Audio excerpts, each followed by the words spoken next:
Nakita sa mga mata ni Sara Garcia ang tunay na kaligayahan dahil nasa tabi niya ang mga mahal niya sa buhay sa pag-celebrate ng Pasko.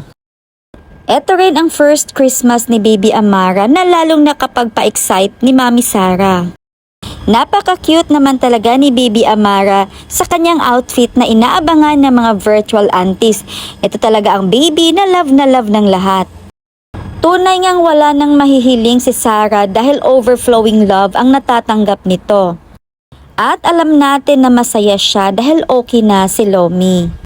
Di rin binigo ni Sara Garcia na pasayahin ang Team Jora fans dahil muling nagkasama ang mga kumares at lalong-lalo pang pinakilig ang mga fans na magkatabi sina Sara at Jovelyn Gonzaga at parang pares-pares ang atake. Nag-exchange gift yata ang mga kumares at nakakatuwa dahil kahit busy sila ay nagkaroon pa rin sila ng oras para magkita. Napakaswerte talaga ni Mami Sara dahil napapaligiran ito ng mga taong mahal na mahal siya at lumalabas ito sa kanyang aura. Glowing at fresh, patunay lamang na nasa magandang kalagayan ito.